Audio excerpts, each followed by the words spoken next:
Saudara, 34.200 lebih pekerja migran Indonesia akan segera kembali ke Indonesia. Data dari pemerintah, dalam angka acak biasanya terdapat 1% yang menderita positif corona. Kalau kita bicara 34.000, maka 1%-nya sekitar 340. Ketika tersebar di sejumlah wilayah, maka tentu ini akan menjadi kasus baru.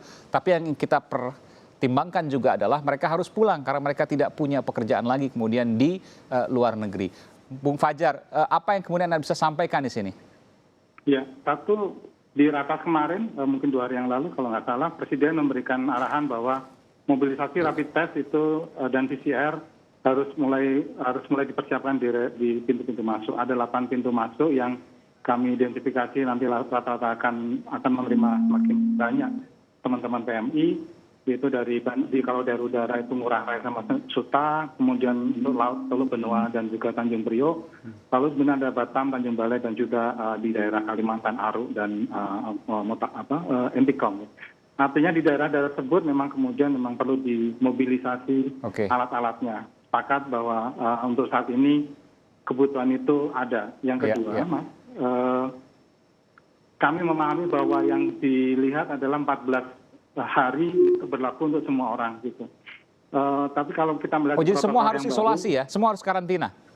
Oh enggak, Mas. Jadi di dalam protokol yang baru itu, sebenarnya kalau teman-teman itu bisa melewati punya health certificate, terus kemudian di pemeriksaan tambahan juga lolos, teman-teman itu bisa pulang sendiri. Dan tapi melakukan protokol kesehatan sembari surat kesehatan dan clearance yang dari KKP itu bisa diserahkan pada RT RW setempat. Baik. Jadi tidak ada penumpukan yang mungkin banyak. Kalau memang harapannya teman-teman itu bisa sehat. Ini total yang semuanya 34.000 terbanyak di Jawa Timur, Jawa Tengah, dan Jawa Barat ya?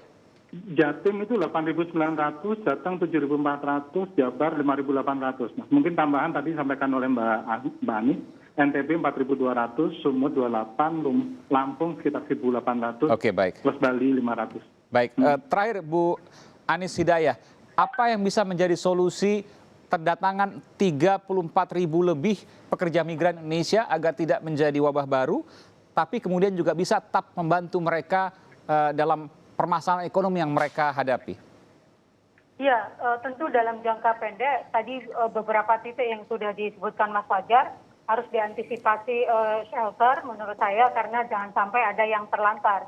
Mengingat moda transportasi kita kan belum normal gitu, sehingga dari titik-titik itu ke rumah masing-masing itu perlu dipersiapkan strategi bagaimana agar mereka tidak terlantar.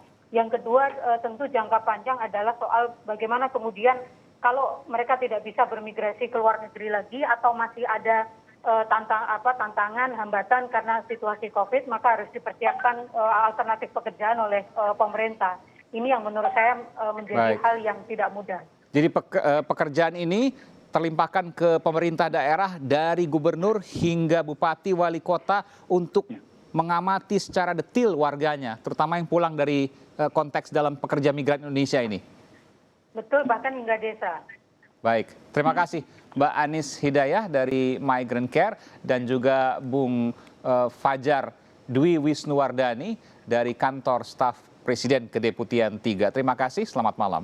Dan saudara, ini adalah akhir dari program Sapa Indonesia Malam. Sesaat lagi Anda akan menyaksikan Satu Meja bersama jurnalis senior harian Kompas, Budiman Tanurjo.